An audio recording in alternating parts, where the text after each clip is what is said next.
Welcome back to Imagination Station Network, and this is Season 2, Episode 3. Oh, we made it. We made it to another season. So I'm joined by another fabulous guest, and this time, I'll let him introduce himself. Right, my name's Nick Jones. I live just across the border in North Northumberland, and I've been up here 10 years. Before that, I was living in the Eden Valley of Cumbria, where for 40 years I was a traditional miller with milling organic stone ground flour in an old watermill, which my wife and I restored. Wow. And we did that, as I say, for 40 years. But after a while, the dust actually got to me a bit. So I thought, right, I need a little change of direction here. And the mill was such a beautiful place, and we had two beautiful daughters, bringing them up. So we thought we're going to stay at the mill. But I started working for an organization called Northern Shape, which was based in Newcastle at that time, and helping to support the arts for people with what in those days were called special needs. Probably different now, politically correct, bound to be different. But that led then to me realizing that there was very little in the way of arts provision in the Eden Valley of Cumbria. And so I approached Northern Arts, as it then was, part of the Arts Council now, and said, will you help me set up an arts trust to bring the arts to people in rural parts of the Eden Valley? And so I was really juggling the two jobs there, helping to run the mill, still doing the book work and so on. I'm going to jump in, Nick, quickly. You're my kind of guy, straight in, no nonsense, no business. Yeah. But when we start the podcast, I always ask, how are you feeling today? Lovely. Okay, so you're going to be able to edit this a bit? No. We one straight shoot. Okay. I've not done this. As you can tell, I have no idea what I'm doing. And that's a good thing, because we know you, but we don't know you. But it's nice that we can come on and people feel comfortable just to do that. But I think with the way the world is, we always you're talking to somebody who's 500 miles an hour, so I'm right in there with you. Just I like to know how somebody's feeling on the day, because not everybody gets. Okay, I'll tell you how I'm feeling. I'm excited to be here. Yes, I really am. So, do you know, I didn't know what to expect. Yeah. James said, come along, we want to do a podcast. I thought, I have no idea what this is going to be. Nick, you're a fascinating guy. We didn't set this up, but Nick has colour coordinated to how I'm feeling the day, and you guys all know that. And if you don't, I'm autistic and ADHD, and I use colours to navigate myself through the day. So I'm having a good day as well. But that's it. Take it away, Nick. Okay. Everybody wants to just know it's your creative journey, and you're going to inspire somebody. Yeah, well, I've already put my foot in it, and my wife's saying, "You're too gabby." No, give me listen. We actually uphold that. We like that. Right. So don't. Anyway. Carry on. So on we roll, and I started writing short stories when we were at the mill. I wrote a few, and then I wrote plays. I acted in plays for the village. We used to have a village pantomime, and we were lucky in the sense that they didn't have a village hall or a shop or anything. It was just all at the mill. So we were able to be a centre for our small community. And I also I've always loved painting, so I've always got out with the paintbrush. My parents were both artists. My sister's an artist. My wife's she's a weaver and knitter. She's an artist. My daughter's it's in the family, so the creativity runs through, and so that's I guess why James and we get on. We merged, man. It's. Nick found us at a time when the world wasn't as nice and as kind to James and to the world. The world wasn't nice to me and the company, sorry. And, Nick stepped in, and do you know what fascinates me actually, Nick? The fact is that we didn't know each other. You reached out.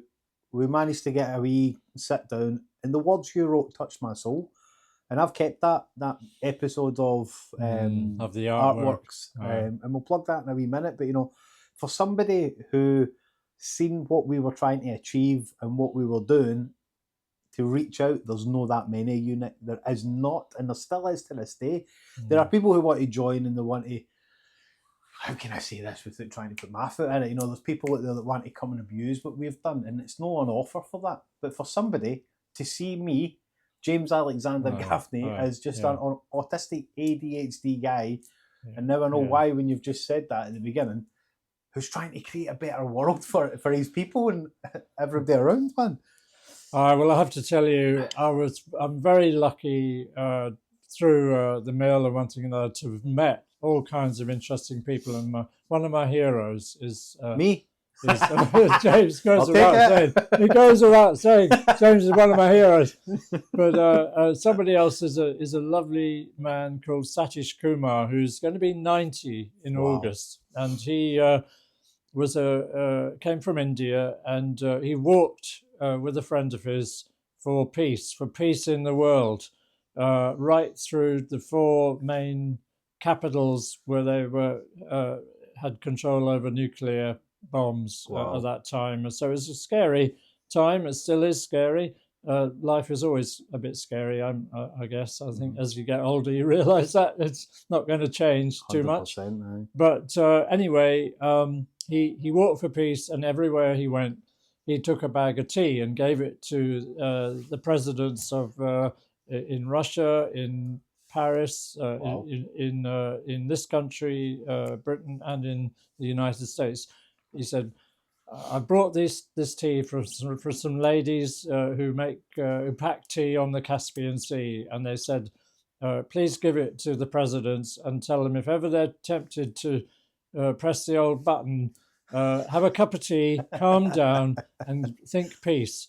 And why am I telling you this? Because Satish Kumar is an inspiring man. He's written a lot of books, but one of the things that he has written about in a book called Elegant Simplicity, which I'm reading at the moment, is how we are all artists. So you probably wondered how I was going to get to that point. We are all artists. We are all creative people.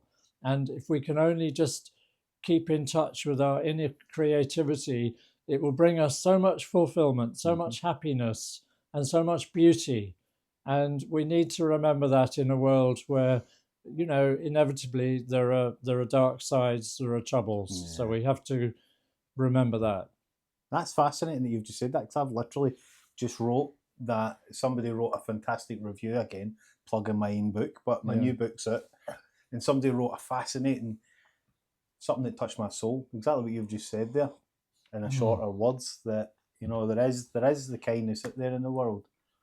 I've got something else for you, I keep forgetting. There absolutely is, and just going back to Satish, he was sat in a cafe in India at the age of 26, and he read that Bertrand Russell, who was a famous philosopher, had been put in prison at the age of 90 for standing up for the cause of peace against nuclear weapons. And Satish said, well, if he can do it, I can do it. But the point that Bertrand Russell said, amongst many other things, he was a very inspired philosopher and thinker.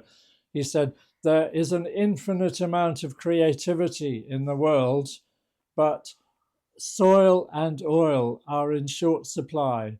And we need to remember that material goods, that matter is limited, and we need to look after it and care for it. But creativity is infinite. And we all have that wonderful gift of being creative, whether it's in science or in the arts or mathematics or what we do with our hands. Very wonderful. I love that. I think it's like you're right on the money there.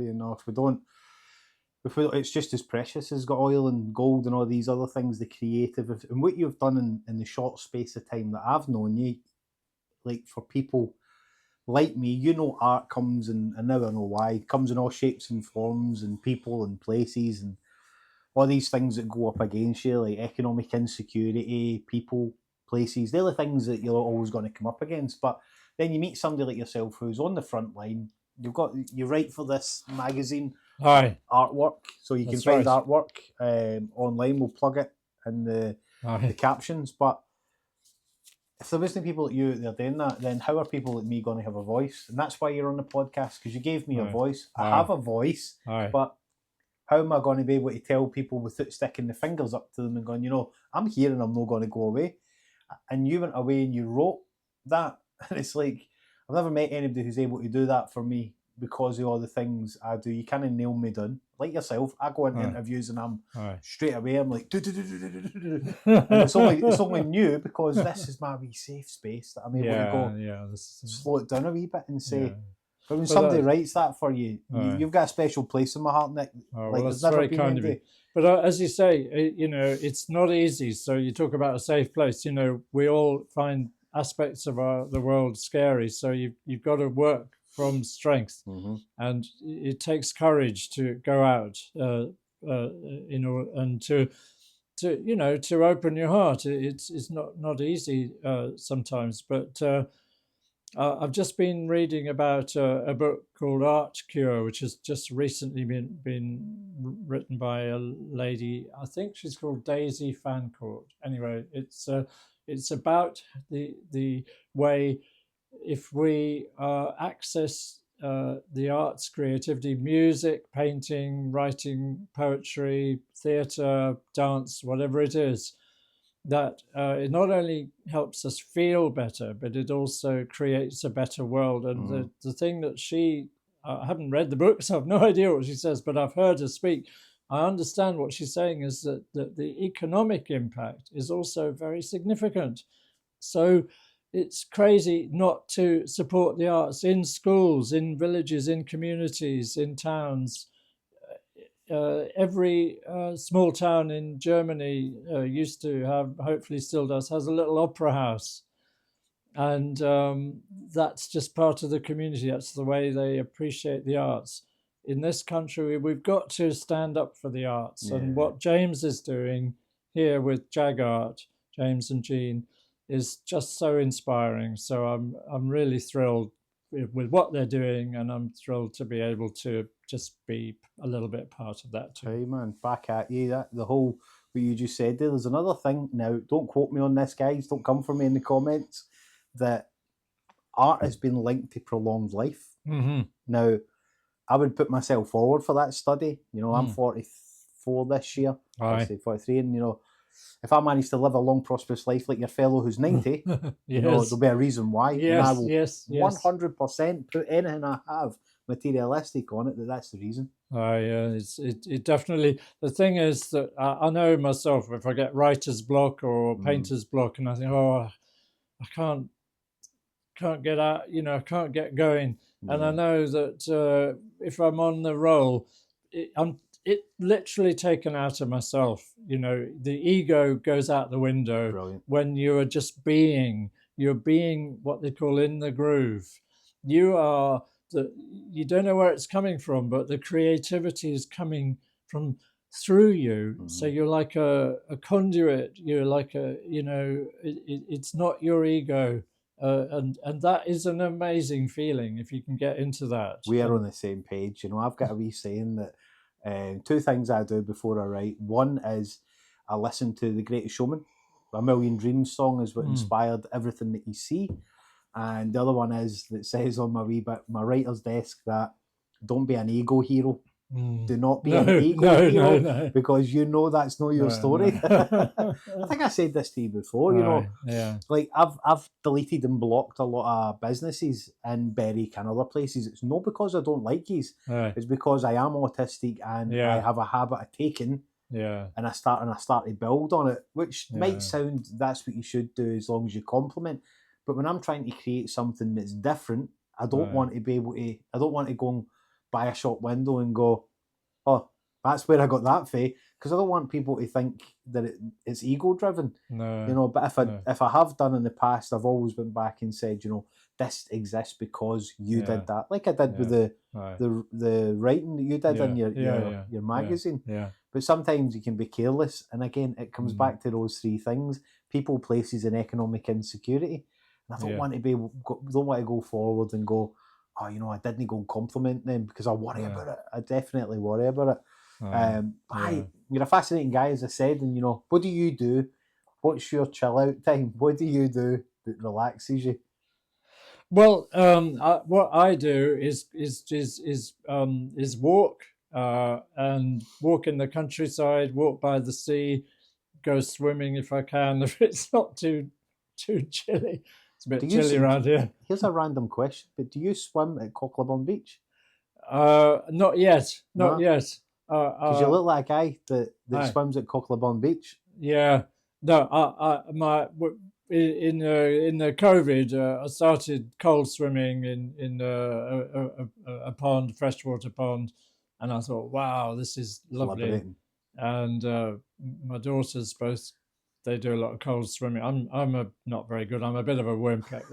I don't like the cold, so I don't swim all year round. But it is a good feeling. So what you say, yeah, I just like being out in the fresh air, in the light, in the country, in Being nature. free. It's a freedom, isn't it? And I've always enjoyed that, just walking and being with nature. It's amazing what you see, what you hear, if you just slow down.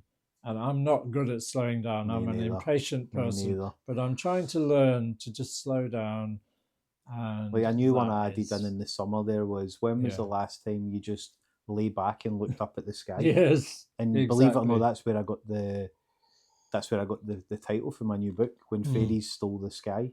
Because Yeah, when was the last time that you actually, and I did it on a bale of hay, and I was like, Yeah. this has got to be the title of this book. oh yeah, and the amazing thing when you do that, because I have done that, not as much as I would like, but it's never ever the same. Every Yeah. time you look at the sky and the Mhm. clouds, that is a unique moment. It will never repeat. No.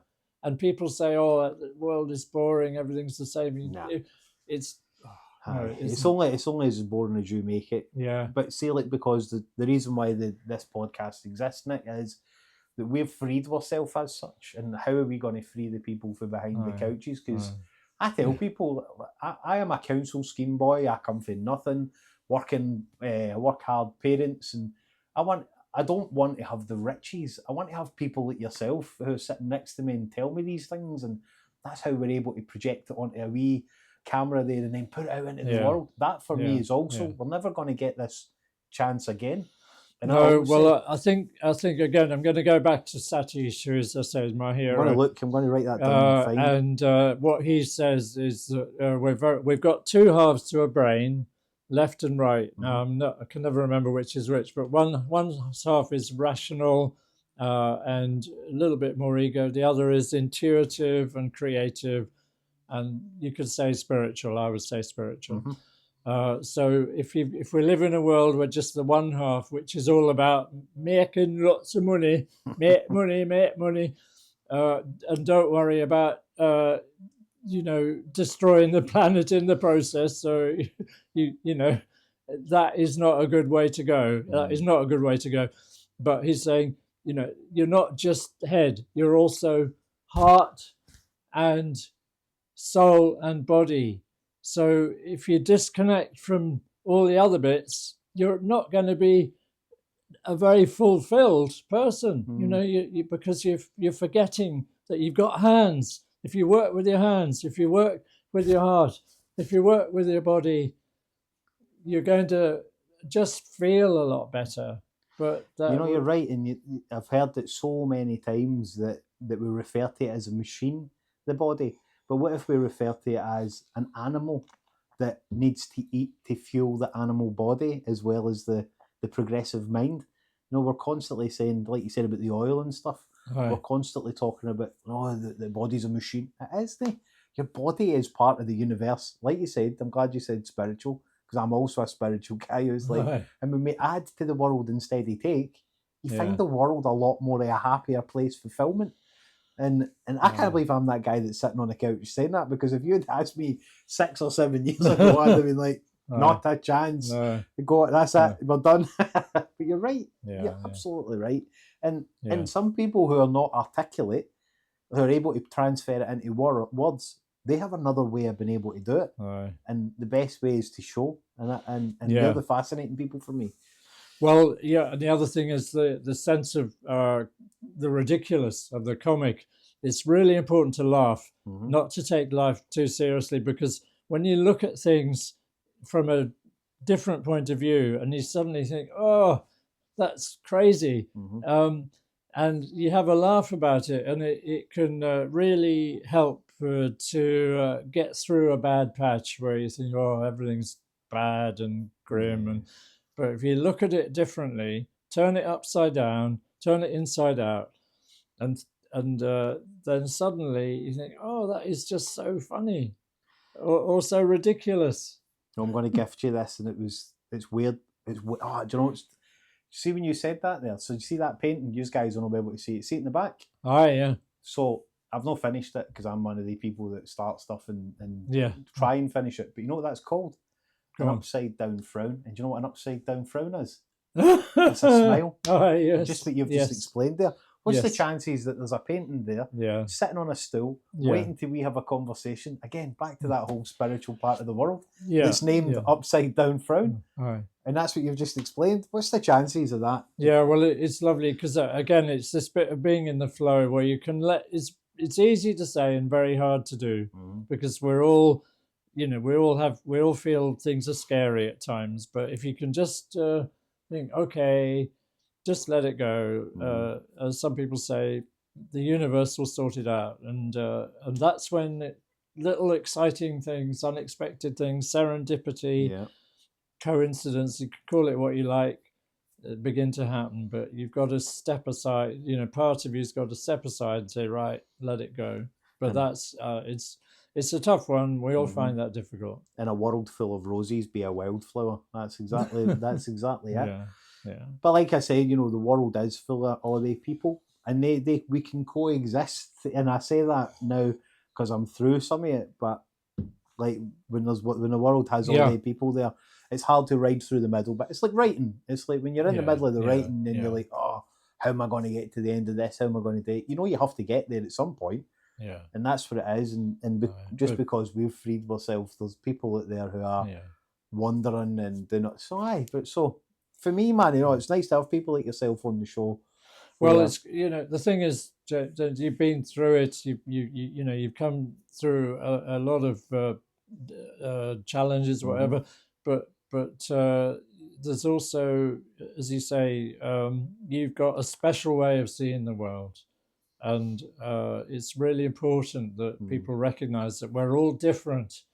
How boring it would be if we were all the same. Exactly. So it's really important to value that difference. Yeah, you're right.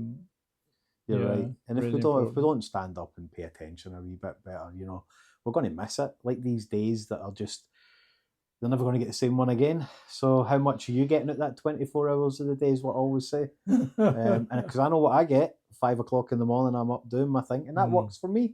Yeah. What works for me will not work for everybody, but there's a blueprint there. You've just said a lot of stuff that I'm forever saying, and it's like we're different ages, different times, different people, but we have the same concept. We have the same construct of how we do it, and maybe I've time travelled back. Maybe I'm going to go and work in the mill the next 35 years. But no, it's great having you on the show, Nick. Well, yeah, okay, brilliant. And the time is, in the time of the world, there is a lot of stuff going on. Yeah. We can, if you've not found your art yet or what you want to do, we can hide behind these. We can use it as a force field and a shield. You have to find that first, and do you know how you're going to do that? You're going to be like Nick. You're maybe going to go and work in a mill, or you're maybe going to go and do art. Or the thing is, you never know. I never in a million years would have thought I was going to end up being a miller, and certainly my family, my father. I mean, they thought, oh, that's what's he doing? Has he gone out? But you just don't know what's going to happen. So what's around the corner? But how does a miller work? What is that? Explain a wee bit of that, actually. A miller. Right. Okay. So, what in traditional mills, you have two stones, They're round stones, one on top of the other, and the top one turns, and there's a hole in the middle of the top stone, and you put your grain down in the middle. And in the old days, very old days, people used to do that by hand with a quern. So they would mill their grain for their bread by hand.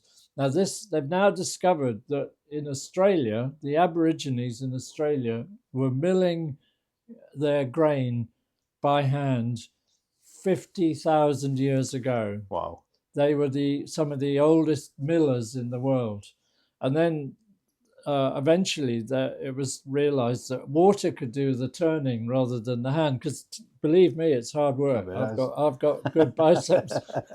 So if you get the water to do the work with the gearing, you get the flour getting milled by the stone. And it's a slow process. It's a beautiful process where all your senses are engaged. So you're listening to the water wheel splashing, and you're listening to the stone turning, and you're feeling the vibration of the mill, and you're smelling the flour. And then eventually you're tasting the bread. But if that's a whole bread making is a whole other. With only 4 ingredients, I imagine, and not this 25 ingredients that are in the shops. That's right. So once you've tasted real bread from real flour, you're not going to go back. And that was what happened to me. I was at university. I was doing a degree in history of art, fine art, and my landlady made her own bread. And I didn't realize at the time, but that changed my life, because I thought this bread is something special. More people need to know about this kind of bread that's made from stone ground flour, organic flour, milled in an old mill by millstones. And that changed my life. Brilliant. And there you go. The rest, as I say, was history. Again, it's like paying homage to the past. Yeah, I'm all about that. I'm all about paying homage to how we got here, and that's a great story. So you never know what's coming around the corner. Yeah, I'm coming for you when the apocalypse happens, because I need somebody to make bread. You do. Make bread and soup. That's what we'll do. Yeah. But no, thank you very much for coming on the show, and that's not the last time we'll be in touch with yourselves, because you're a fascinating guy, and I'm sure our paths will cross again. If you had any wisdom to give Emdy at the end, what would you say to somebody if you were to come up against the younger you? What would be your advice in the arts or craft? Oh no, you really put me on the spot. That's what I do. Yeah. I love it. And I would say, find and be your creative self, because that will keep you going through the ups and the downs of life. Yeah.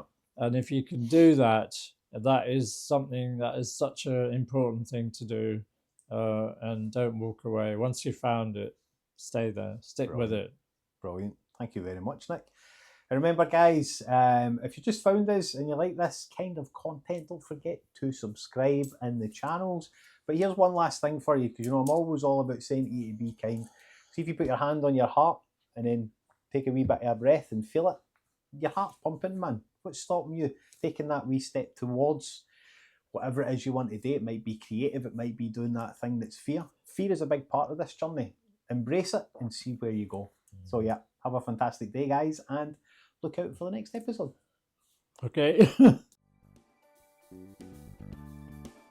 Thanks for watching, everybody. If you have a creative journey you'd like to share on Imagination Station Network, drop us a wee message.